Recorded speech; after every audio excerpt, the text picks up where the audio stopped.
Logs away. Donald and Douglas love to work together on the island of Sodor. They deliver all their trains together, and they always like it to be really useful. But sometimes they can often get into trouble with their jobs. One day, the twins popped into Knapford Station. The Fat Controller was there waiting for them. "I have a special delivery for you to make today," he said proudly. The twins were very excited to hear this. "You two are to collect logs from Henry's forest and take them to the Sawmill," the Fat Controller told them. "They must arrive on time." Then the Fat Controller turned to Dennis, who was on the other side of the platform. "Dennis, I'm putting you to work with Donald and Douglas," he said sternly. "I want you to be really useful. Please be that today." "Me? Work with them?" moaned Dennis. He often didn't like working. "But sir, Really useful engines do as they are told," said the Fat Controller, and he left. Dennis was not happy at all. "I don't want to work with rotten logs," he grumbled. "Oh, stop your complaining," said Donald. "This will be a fun job." "Now come along," puffed Douglas. "We've a delivery to make." And Donald and Douglas puffed away. Dennis sighed as he chugged out of the platform. As the three engines rattled through the countryside, Donald and Douglas were excited about collecting their train. "We haven't been to the Sawmill for ages," said Donald. "I can't wait to get there," agreed Douglas. But Dennis was thinking about how he could get out of doing this job. He thought hard, but no ideas flew into his engine. "I hope I can get out of this job somehow," he said to himself. He was lucky his driver didn't hear him. Soon they arrived at the forest. As they arrived at the sidings where they saw Rocky and the breakdown cranes loading the logs onto the flatbeds, Rosie was pleased to see them. "All the trucks will soon be ready for you in no time," she whistled. "Great," smiled Donald. "How's it going, Rocky?" asked Douglas. "Careful," called Rosie. "Rocky's concentrating." "Don't interrupt his concentration," said the foreman. "Rocky is handling a heavy load." The twins reluctantly agreed, but this gave Dennis a naughty idea. He purred quietly up to Rocky and waited for the right moment. Then, just as Rocky was lowering the logs onto the flatbeds, Dennis blew his horn loudly. Rocky jumped and shook violently. Suddenly he dropped the logs and they landed all over the tracks. Luckily no one was hurt, but Rocky was very cross. "Look what you've done," he shouted. "You made me jump." "Now you're going to be late with your log deliveries," scolded the foreman. Everyone was cross with Dennis. Dennis felt bad. His driver told him off too.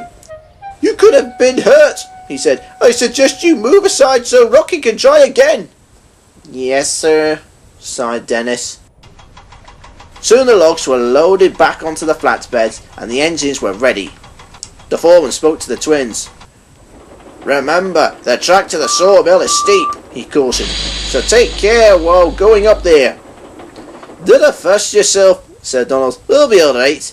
"You can rely on us," agreed Douglas. "I hope so," said the foreman.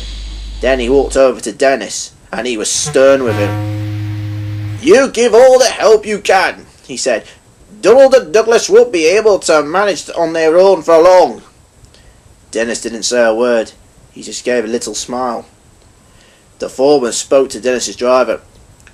"Keep an eye on Dennis, please," whispered the foreman. "I don't want any trouble for him."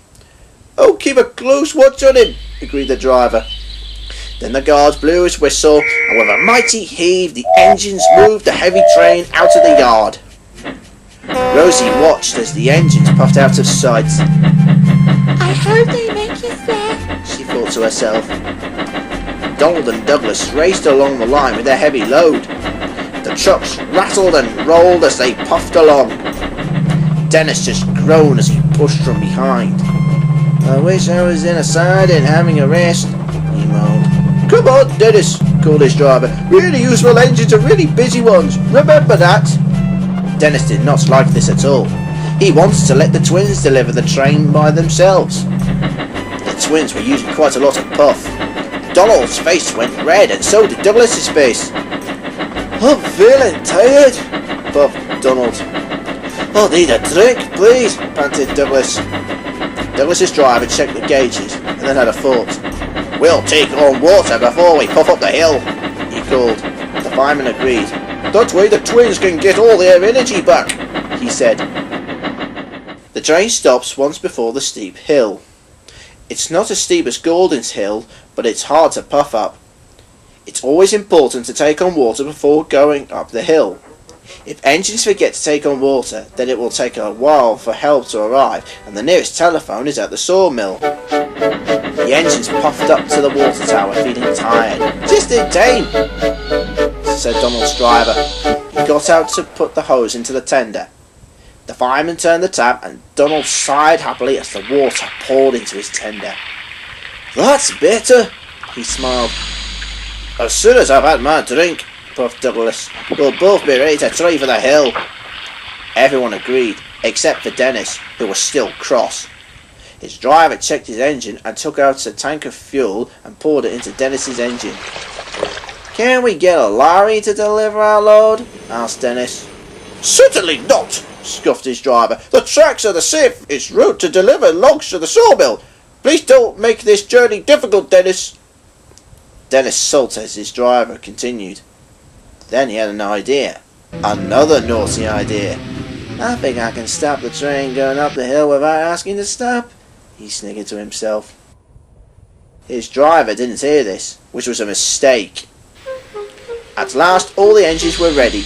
The twins whistled loudly. Dennis just stayed quiet. "Let's get a good run up the hill," called Donald. "We're going to need you, Dennis," yelled Douglas.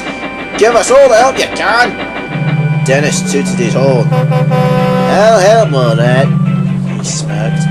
So with another mighty heave, the engines all shoved the train forward, and they all started to pick up speed. The twins spun their wheels as fast as they could. Dennis felt his pistons pounding as they went faster. "Steady on," he called. "No time," said the driver. "We need to pick up speed while going up the hill." The twins started to climb the hill. Their drivers handled their controls as they started to climb. Dennis's driver tried to get Dennis to help, but Dennis wouldn't have any of it. Dennis waited until they reached halfway up the hill. They soon reached the halfway mark. This was the moment Dennis waited for. Dennis started to bump the trucks. The twins felt the bumping and were puzzled. "What are you doing, Dennis?" whistled Douglas. But Dennis didn't answer. He continued to bump the trucks even more. "Cut it out, Dennis!" shouted his driver. "You'll cause another accident!" But Dennis didn't listen at all. Then there was trouble. Dennis gave one mighty bump, and with a snap, the ropes holding the logs onto the last two trucks snapped. Then there was a sudden rumbling sound. "Stop!" shouted Dennis's driver. He applied the brakes, and so did Donald and Douglas's drivers. The train came to a stop. The drivers looked back and saw all 6 logs from the last 2 trucks fall off the trucks and tumble down the hill. "Oh no!" cried Donald's driver. "They'll block the lines!" cried Douglas's fireman. Then the logs came to a stop. Luckily they didn't roll back down the hill, but everyone was very cross. "Look what you've done!" shouted Dennis's driver. "You've created a big mess!" But before Dennis could answer, there was a loud toot from above. Donald and Douglas gasped. "It's Boko!" they cried. Sure enough, it was Boko. Boko was coming down the hill with the works coach. He was approaching the logs fast. Donald and Douglas whistled as loud as they could. "Stop, Boko!" shouted Donald. "Logs on the tracks!" yelled Douglas. Boko gasped when he saw the logs. His driver applied the brakes and came to a stop, right in front of the logs. "Whoa," he panted. "How did this happen?" Everyone looked at Dennis. Dennis felt very silly and very bad about what he had done. We'll go back for Rocky, scolded Dennis's driver. You can clear up this mess. Yes, sir, sighed Dennis, and his driver climbed back on board and Dennis chugged away. Donald and Douglas were not happy about this at all. The Fat Controller will be very cross now, moaned Donald. It wasn't our fault, said Douglas. We all know what Dennis is like. He never likes to do any heavy work. I'll go and telephone the Sawmill to let them know what's happened, said Donald's driver.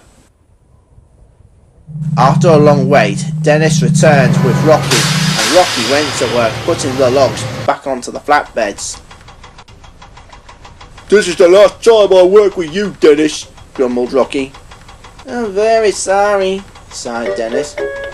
So you should be, scolded his driver. You should know better than to play tricks with logs. It took a long time, but soon the tracks were cleared and everyone was ready to go. You better hurry, said Belko. The men are waiting for the logs. Right then, said Donald. Let's go, agreed Douglas.